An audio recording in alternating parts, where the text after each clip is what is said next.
এই মুহূর্তে BNP chairman Tarique Rahman আছেন হবিগঞ্জে এবং পরবর্তীতে তিনি সেখান থেকে ভৈরবে যাবেন এবং সেই ভৈরবের পর তিনি যাবেন নরসিংদীতে।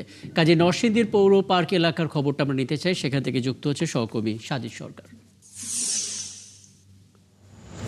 সাজিদ, এর আগে আমরা আশিকের সঙ্গে কথা বলেছিলাম, আমাদের সহকর্মী আশিক মাহমুদ, এবং তিনি আছেন ভৈরবে এবং তিনি জানাচ্ছিলেন যে সবকিছু ঠিকঠাক থাকলে আনুমানিক 8টা থেকে 8:30টার মাঝখানে হয়তো বিএনপি চেয়ারম্যান সেখানে পৌঁছাতে পারেন, বক্তব্য রাখতে পারেন।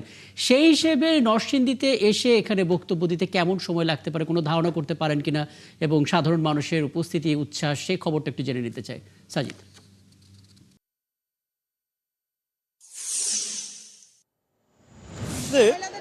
এই যে অপেক্ষা, সেই অপেক্ষা কিন্তু ঘন্টার পর ঘন্টা দুপুর থেকেই আমরা দেখছি এই পৌর পার্কে কিন্তু অবস্থান নিয়ে আছে। কিন্তু এই অপেক্ষা তাদের কাছে আমরা দেখছি না যেটি ক্লান্তির অপেক্ষা।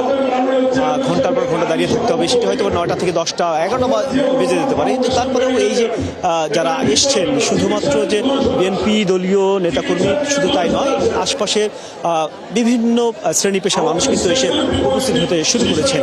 আমরা একটু জেনে আসতে চাই, এখানে বিএনপি যুবদল মহিলা দলের নেতাকর্মীরা আছে, তাদের কাছ থেকে জেনে আসতে চাই এই যে দীর্ঘ 17 বছর পর দেশে এসছেন এবং আপনাদের এই নরসিংদীতে আসছেন, আপনাদের আসলে চাওয়া পাওয়া কি সামনে যেহেতু নির্বাচন, একটু সংক্ষেপে বলুন।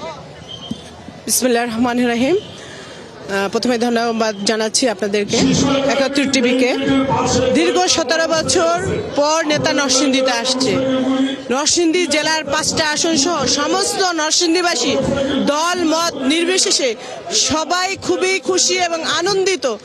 আসলে আপনি যে কোশ্চেন করছেন যে আমাদের চাওয়া পাওয়া 31 দফার মধ্যে আমার নেতা অনেক আগেই সেটা বলে দিয়েছেন যে আমরা যদি রাষ্ট্র পরিচালনা করার সুযোগ আমাদের দেয় জনগণ, তারা আমরা কি কি করব সেটা শুধু আমরা স্বপ্ন দেখি না, এটা আমরা পরিকল্পনা করেছি এবং সেটা আমরা কার্যকর করব 31 দফার মাধ্যমে।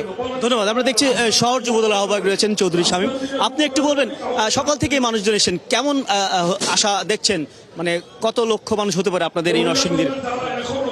বিসমিল্লাহির রহমানির রহিম। আমি সর্বপ্রথম আমাদের দলের চেয়ারম্যান জনাব তারেক রহমানকে নরসিংদীবাসী তথা নরসিংদী শহর যুবদলের পক্ষ থেকে অভিনন্দন জানাই নরসিংদী সফর করার জন্য। আপনারা লক্ষ্য করেছেন যে নরসিংদী জেলার প্রতিটা প্রান্তরেই উৎসাহ উদ্দীপনার মাধ্যমে মানুষ সবাই সভাস্থলে আসছে। আমরা আশা করছি 1.5 থেকে 2 লক্ষ লোক অন্ততপক্ষে জনাব খায়রুল কবির খোকন ভাইয়ের নেতৃত্বে এখানে এই সমাবেশের স্থলে আসবেন ইনশাল্লাহ।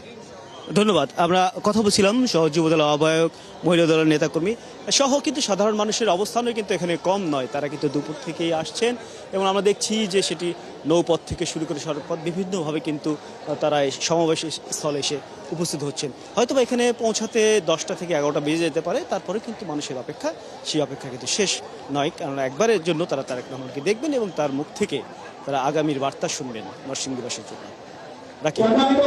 তথ্য জেনে নিলাম সাজিদ সরকার, এবং বোঝা যাচ্ছে মানুষের যে আগ্রহ এবং এখন পর্যন্ত তারা যে প্রত্যাশা নিয়ে অপেক্ষা করছেন সেই খবরগুলো ক্ষণে ক্ষণে আপনার মাধ্যমে পেতে থাকবো।